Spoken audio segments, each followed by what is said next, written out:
How's it going, YouTube? My name's Vince, and today I'm bringing you guys a Call of Duty Advanced Warfare commentary. I have not done this yet on my channel, and even though I only have 3 videos on it, I thought it'd be something to finally be able to do. Before we get into the topics, because I haven't really planned much out, but I just want to talk about a whole bunch of different things regarding the game and Call of Duty in general and the direction it's taking. I just want to explain the game. This is a ranked play, my favorite playlist to play in Advanced Warfare. I don't enjoy the game very much, but this is actually not that bad. It's pretty fun. I'm playing with my good friend Jason, and we're basically trying to get to Grandmaster. We're in Master right now, but this is a search and destroy on Detroit, and my final score is upwards higher than 15 kills, so I won't ruin it for you guys. I started off using like a overkill ASM1 Bulldog class. Got decently with it, and then I switched to my ASM1 with a sniper just to finish off the game. But that's not the point of this commentary. The point of this commentary is to talk about Call of Duty. Advanced Warfare brought the whole new, exoing mechanic, and there's a lot of things that I think they did right and a lot of things I think they did wrong. First of all, I think the whole thing of boost jumping, or at least the way they did it, is a horrible idea. I'm not a fan of it at all, just because the game is no longer very linear. The game is very random, and it rewards people who just either don't know how to play or just do really stupid things. So, for example, you can have amazing aim and an amazing shot, and you're trying to kill someone at a medium range, or even a close range, and they could just jump right over you, and then you've lost them in the cinematics of the game, or you've lost them in the sun or something. And I find that's too complicated for Call of Duty, and I just don't think it's enjoyable to watch in a viewer's perspective.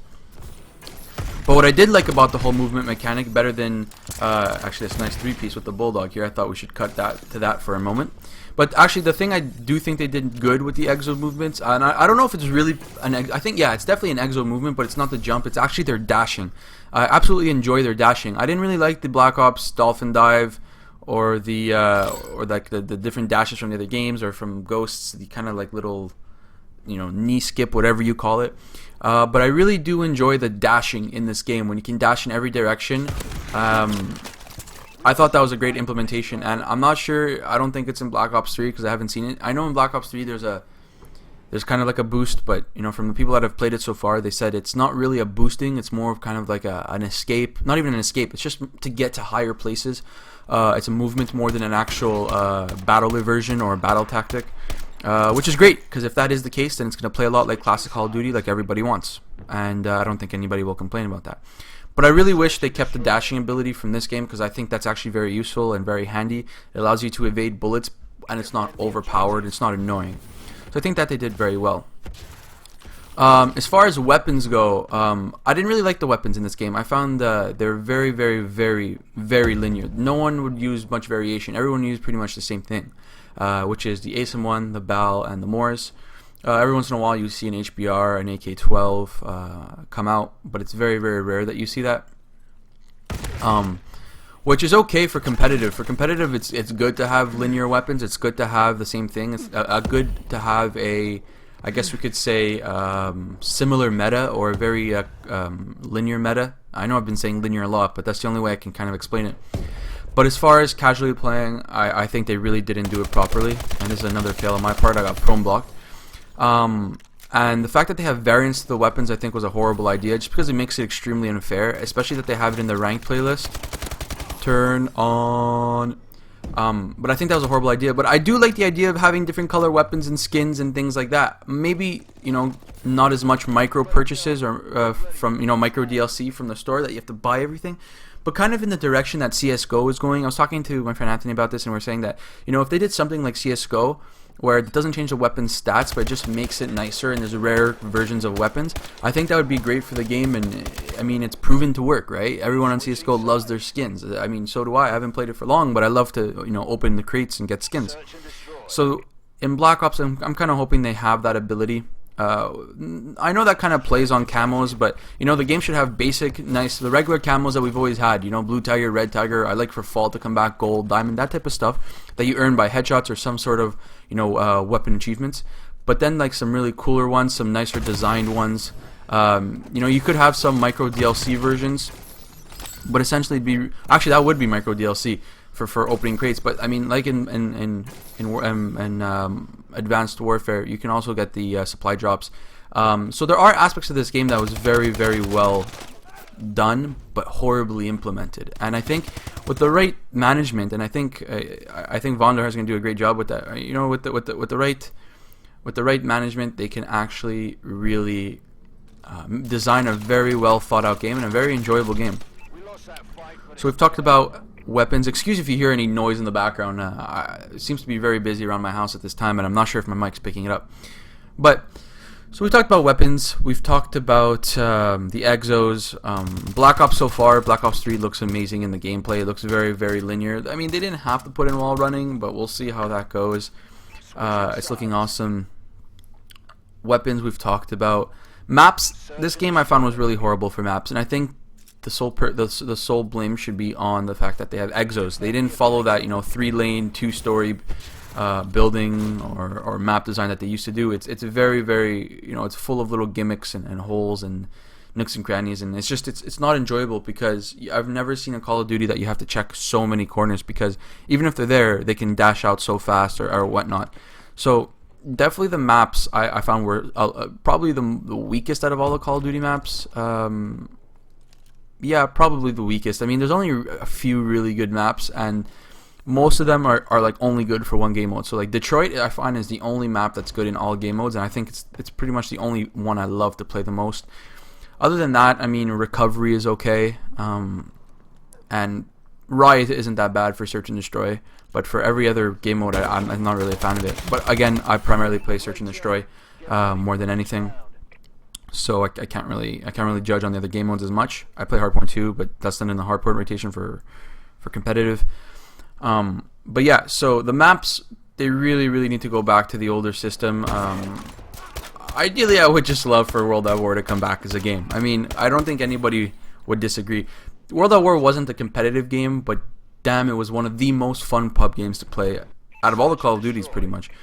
Modern Warfare 2 was also really fun, but the thing is, Modern Warfare 2 had a lot of issues, and that's when the game got really complicated with all the kill streaks. I think Call of Duty at this time, maybe after Black Ops 3, can kind of go back to that classic, Call of Duty feel, the one where you have the 3-5 or the 3-5-7 kill streaks. Maybe you can add another one, 3-5-7-9, or have a choice of 1 or 2 for each. I mean, you don't have to have all these crazy kill streaks, because it doesn't make it enjoyable. It makes it enjoyable for the people who are incredible at the game. And just, it adds a whole skill gap that you don't really need as much. I'm not saying take out kill streaks. I'm saying maybe redesign them to make them a bit more simple. Because after the last 3 Call of Duties of, having all these advanced things and modern aspects and really crazy perk systems, I think a classic Call of Duty is kind of needed, right? It's something to go back to. So very limited kill streaks.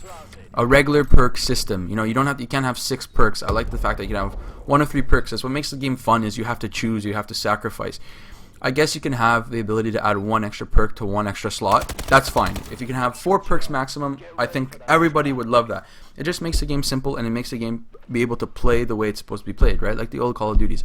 And going back to the whole World at War aspect, I think that was the only game, and I'm pretty sure everyone will agree with me, or everyone that's kind of like in their late teens, so like let's say 18, 19, 20, and then early 20, so like between 18 and 22, because you either started in CoD 4 or you started in CoD 5. I personally started playing Call of Duty halfway through CoD 4, and CoD 4 was actually really fun too, but I think that's just more of a bias for everybody, right? It's the first Call of Duty. It's been hard to match. It's hard, like every movie, like it's hard to match the first one, right? Sequels are never as good as the first one.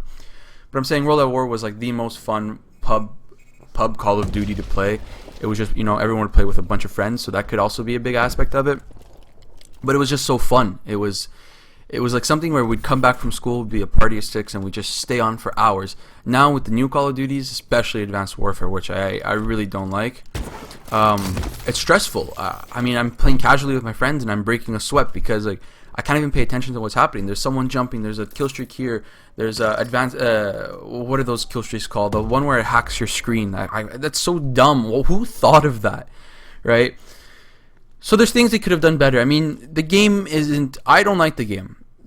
I don't like the way they've. It's not that. I just don't like the way they've implemented a lot of the things. I mean, like I said, there's features that are actually really good. It's just they weren't put in properly.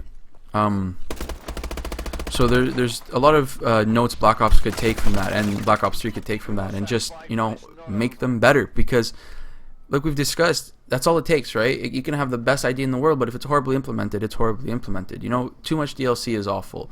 Zombies in this game isn't... Whoa, what happened here? Sorry, I mean zombies in Black Ops 3 is going to be awesome.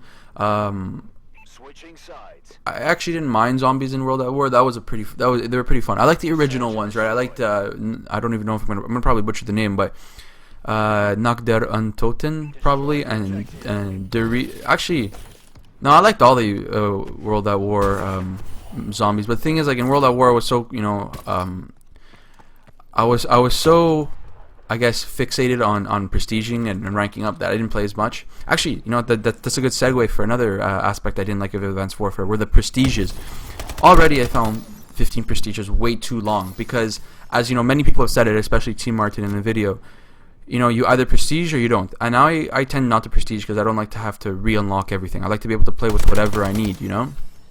But the thing is, like, if you do 15 prestiges and someone doesn't continue on their prestiging, you know, that's hard to go back and continue it. That's hard to go back and keep going, because, you know, if you have Prestige 1 for like 3-4 months, and then you're like, oh crap, I have to get 14 more prestiges, you won't be motivated. And the same thing goes with the whole aspect of adding 15 more prestiges after like halfway through the game, because then the people who have been prestiged are even further, especially when they have good rewards, like the good elite version of weapons. So I think that was also horribly implemented. And, you know, 10 prestiges, 15.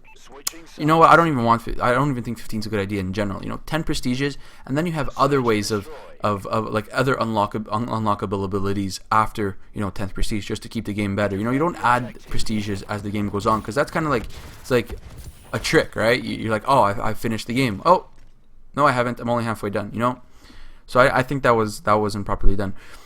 But you know what? The more I think about it, the more I've realized, or you know, the whole point of this commentary was to talk about Advanced Warfare and Call of Duty in general.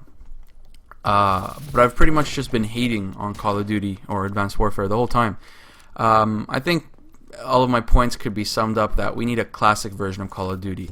It doesn't necessarily have to be a World War II or World War I version, as much as I would love that. But it definitely has to be something more simplified and something more enjoyable.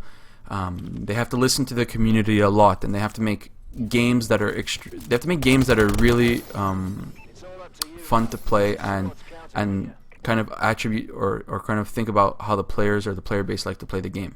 And I think when that happens is when Call of Duty is going to be revived and rejuvenated, and that's when everything's going to change for the better for this game. But as this game is coming down and winding up, or actually winding up to an end, I want to thank you guys for listening. I know this was a long commentary. His final score is 17-4 Search and Destroy. If you can see from the scoreboard, Jason and I pretty much carried the whole game. It was a 2v4, give or take, because our teammate was terrible. But I hope you guys enjoyed the commentary, and if you stuck this far into it, please leave a comment. Let me know what you think. And I have a good video plan for next time, something like the best Call of Duty ever. So I'd like to thank you guys again for watching, and I hope you guys enjoyed it. Peace out. Looks like you just added a few zeros to those bonus checks, gentlemen. Good work.